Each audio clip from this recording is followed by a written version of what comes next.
Tēnā koutou te whānau Auckland Unitarians. Tēnā koutou ngā manihiri. Nau mai, haere mai. Haere mai ki te hui o te rā nei. Haere mai ki te kaupapa o te rā. Ko Rachel Mackintosh, tōku ingoa. Nō reira, tēnā koutou, tēnā tātou katoa. Welcome all, church, whānau and visitors, to this place of worship, virtual and physical. Can we stop sharing? Thanks. Virtual and physical. Hi, virtual.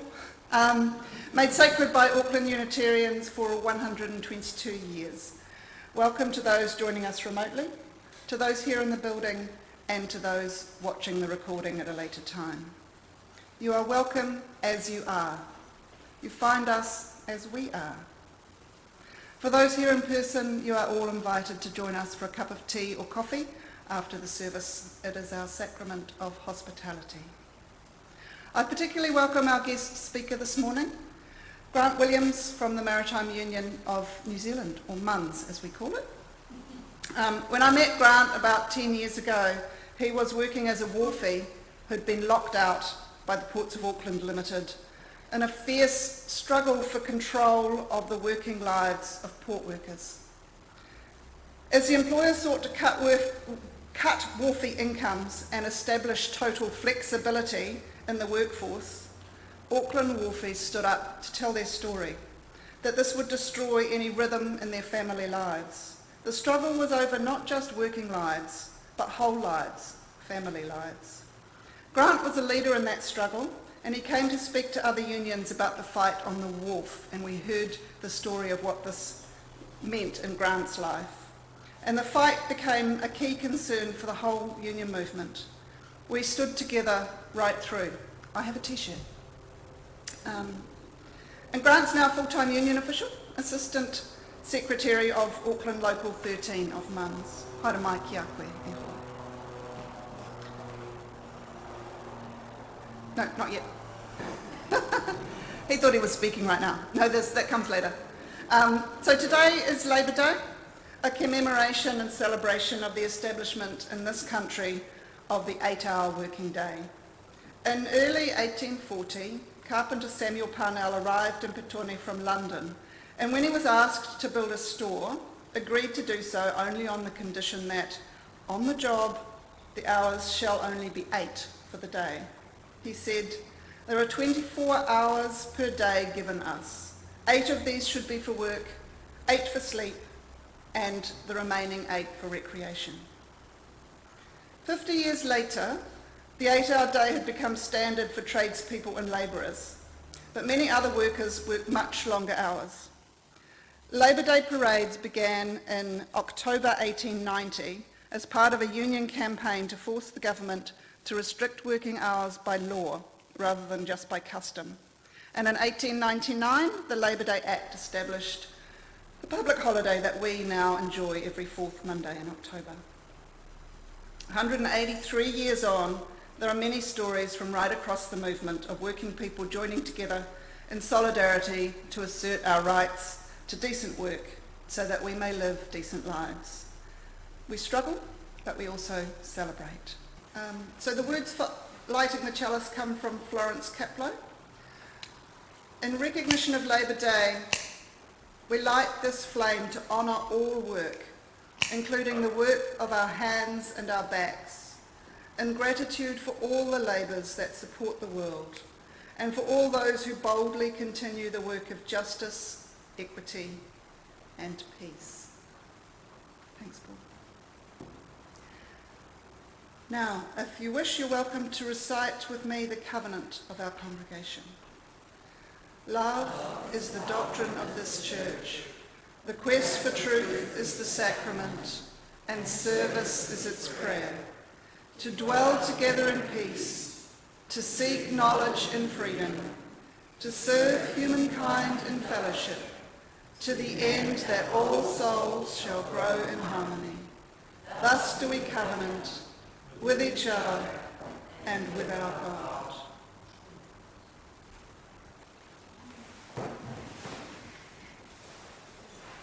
Thank you. everybody. Many of you will know and remember that our church recently joined a broad community alliance called Te Ohu Whakawhanaunga. And one of the things that we wanted to achieve with that alliance was to have guest speakers from other organisations come to speak to us. And Mums is also a member of Te Ohu, and Grant's an active member of that alliance. And so Grant said he was interested, and then when I asked him to do this weekend because it's Labour Day, he agreed. So I would like to now welcome Grant to come up the front. Now.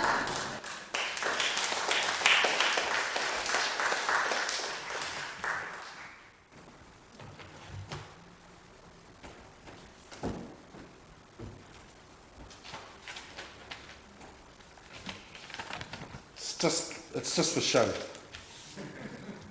E te whānau o te hāhi Unitarian, tēnā koutou katoa.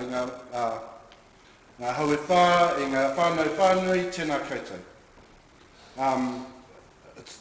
Ko Grant Williams toko ingoa no Tamaki Makaurau, take kāinga Nāianau, take kāinga Tūturu no Manutuke, Tūranga, Gisborne, down that area.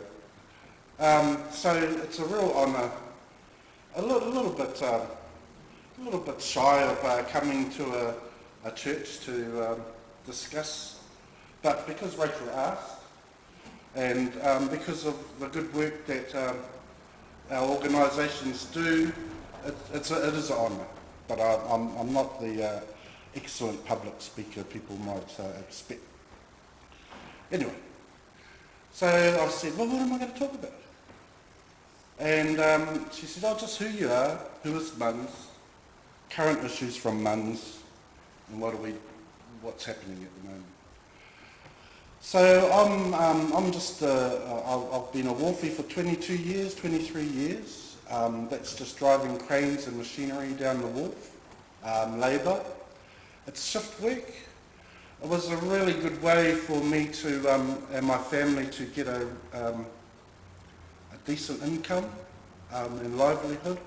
Although there was a burden of the shift work and being away from the family, but we were able, by that means and that work, and those conditions, those union negotiated conditions, allowed me to provide for my family and look after my everything that they needed. It was a real boon for me, and I really appreciated those conditions.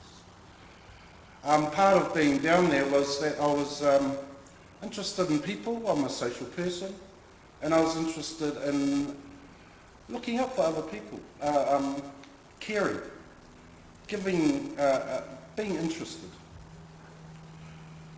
I was a delegate virtually from the moment I started down there, and then got involved in negotiations, and over time learnt the industry, the job, the people, and started getting into the politics of it and understanding the politics of it.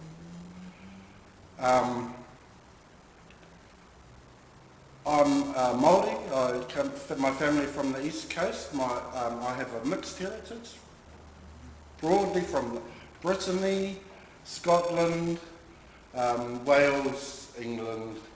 Well, I don't know if that's broad, Germany, but you know, that area and here. So I'm very culturally aware, but in Aotearoa, New Zealand, I consider myself Māori. Okay. I'm part of the urban drift. Well, my family started off as pretty much public service, whether it's the post office or tolls or airways service. In those days, NAC and Ministry of Works, all of those government departments, most of my family were in those roles. So I think the public service and being a public servant, I think really sits strongly in my family. It definitely does with my mother and father. Yeah, so that's a little bit about me. I'm the oldest of my family. I'm the one you come to when you need stuff done. When no one else would deal with it or unable to, I'm the one let's get this thing done. So that's a bit about me. The Maritime Union of New Zealand, it's the seafarers and the watersiders. They amalgamated in 2002 and they became the Maritime Union of New Zealand. Before that, they were very involved politically and industrially in nearly everything from the founding of the colonising of New Zealand and on, up to today. Very political. The members that when I joined, they were very well read. They were very a lot of people from England or Great Britain. They all had very strong ideas. They had very strong values. But the main thing I think is things like solidarity, unity, equity, and peace. They're the core tenets of our union, and that's what we pursue. It's a rough environment in the union. It can be rough for unions and for the workers. So with the Maritime Union and the Ports of Auckland, it's been a very hard time. Rachel mentioned that she met me 10 years ago, 2014. And it was a really difficult time. We had our conditions stripped from us in the negotiations. And like she said, the flexibility that was wanted by the employer at the time was extreme. It was essentially full flexibility from the worker with no guarantees. And that was the essence of but on the back of that became a project of automation to actually remove our jobs. And then when the automation failed, the other problem was the running down of conditions to the point where people were in danger of their lives at work. And terribly and tragically, we lost some lives, which we hadn't for a long time. I'll speak to that. I won't go to the detail of what caused it or how, but it's a very hard thing to be in a workplace where someone passes away. It's difficult anyway, but when it's due to the nature of the work and not doing things as they should be, it's worse.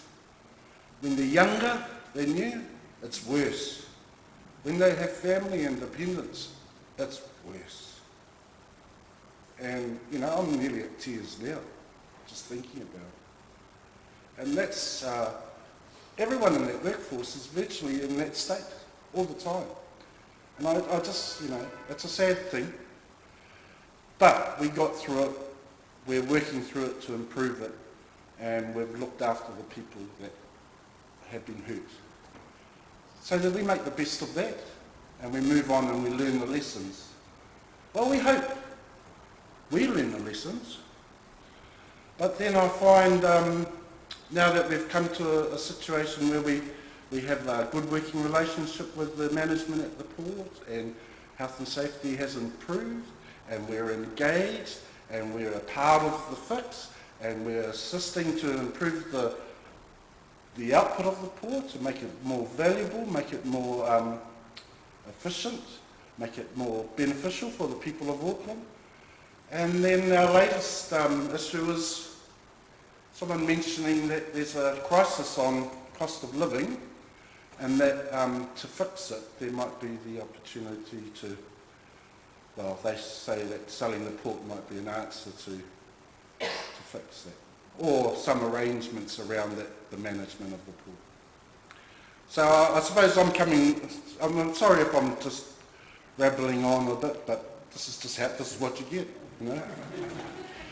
So now we get to the situation where we've gone through all of that, well I have, and it's a continuum, nothing's perfect in the world, and this is my experience, so I don't expect it to be all fine for the rest of my life, but right now we're in a bit of a stage where I have deep concerns, not just for the workforce there, and not so much the workforce and my members, but really the people of Auckland and the communities. I feel we are looking at things too component-wise, and not how they interact or interrelate with everything else. So the income subsidy that are near monopoly like the port has in terms of trading goods and in and out. It's a very strategic asset in terms of foreign exchange or balance of payments in terms of trade. Any adjustment of that, because it's essentially, it's not quite a monopoly, but it's not far off. It provides an income, which provides a subsidy to the rates base, which ends up being part of the spend for all our community projects and all the things that we really want done, you know? And I worry that the talk about selling it for a quick fix to adjust this cost of living crisis now will damage its efficacy in the future in terms of ownership arrangements, entanglement, but most importantly about allowing a profit-driven private industry or enterprise having the controls of it. Because then we start losing our leverage, and then we start seeing a drain from the investment. That's what I'm worried about, and that's what I'm concerned of at the moment. And, you know, on the back of all the things we've just sort of got to the mend and fix, this is a big thing that's in front of us right now. So, what are we doing about it? Well, we have to be, the whole last 10 years we've learnt to be different in our approach. We're not an island alone. We are amongst many other people that have similar interests. So the first thing we do is we go to politicians and we bring them the issue and bring up to them what the issue is. But I'll tell you that they're quite interesting because they stay in their own lane too, and they don't seem to see how this, you know, infrastructure community, they don't seem to get it. So you have to explain it to them. We created a report. So we have international allegiances with unions overseas. We're part of the International Transport Federation. We work closely with the ALWU, ALA and MUA, which are the waterside unions in the States and Australia. Amongst them, we put together a report about the sale of public assets in Australia and the outcomes of them. And the essential outcome is that as soon as they get in, they up the rates. And so in this scenario that we're talking about, the ratepayers may pay less, but every consumer will pay more. And we asked economists, we've asked different situations, they all had the same result in terms of increases in costs, and they all had the other result of entanglement of the ownership of the port, or the land, or the lease arrangements. It's a concern having 30-year leases plus, because it's almost intergenerational. You could almost have a whole generation grow up without even knowing it's a public asset if it's run by a certain entity. It's the leverage that those organisations can get over that time span to be able to, well, you know, we're virtually, it's almost squatting. So that's what that's our main issue at the moment. We've been engaging with MPs prior to the election. We're still searching for where they will be after the election. We go to the councillors, so we have to learn about the council. We have to learn who's who in the council, what their weighting is, and so we've done that, and we've approached the councillors, and I think we've got a good balance in our favour at the moment. But there's a lot of lobbying in the background that we have no control of, like if you do this, we might be able to give you that type thing. We've also got, we've found that the Māori Statutory Board may have some say in it, so we have to go and lobby them now to make sure. So we've got a report that shows failed or the problems of selling ports overseas, so we send that to them so they understand our economic argument. Our economic argument, we have an economists that, you know, to support that we just didn't make the argument up out of thin air. We also Yeah, we also have our media people putting press releases out all the time. We've also had a survey done recently of the people of Auckland about their appetite for a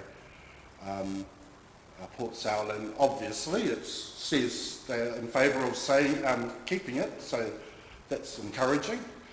But that's a level of work that we have to put in to make sure that our issue is heard. I suppose the other thing is, how can other people help us? Well, we have to do this because it's in our interest area, and we have to keep this voice up because it's for the people of Auckland. It doesn't just affect our workers, it affects their families and communities.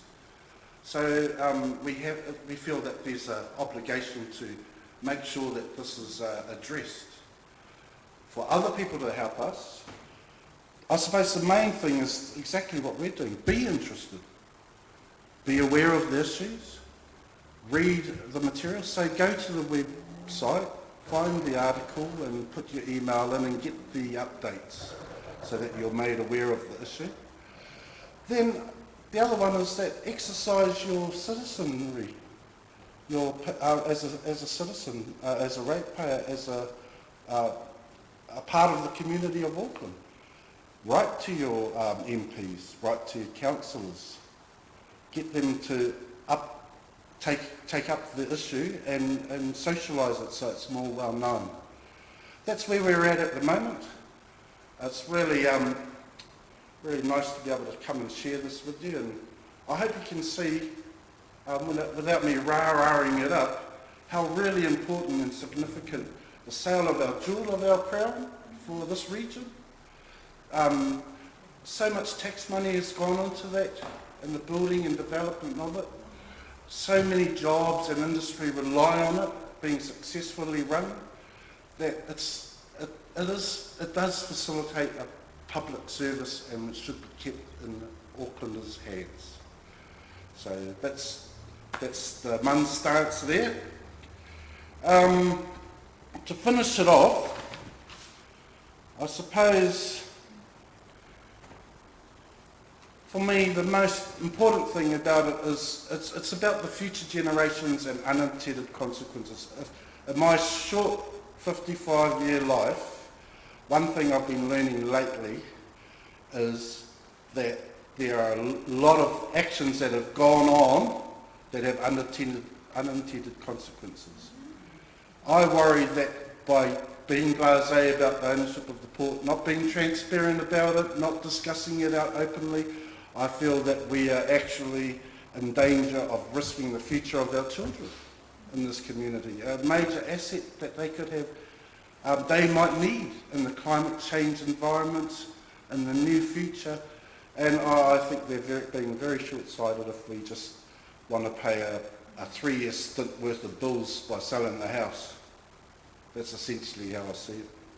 So I hope you guys can see our point of view from the Maritime Union, and I really do hope that you can come on board to help and assist in that in any way you can.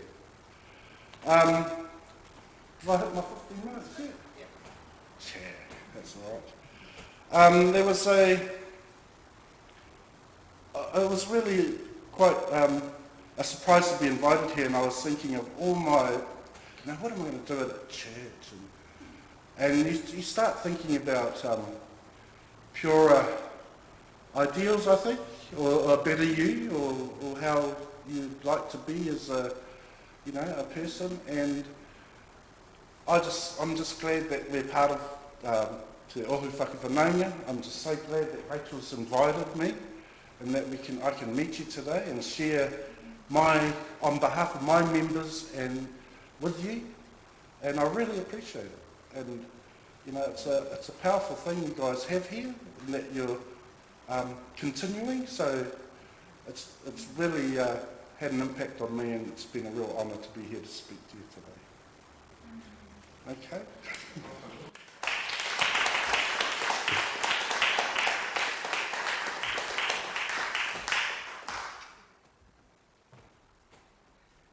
So I've heard Grant speak quite a few times, and I had no idea that he didn't consider himself a good public speaker. because he's always engaging.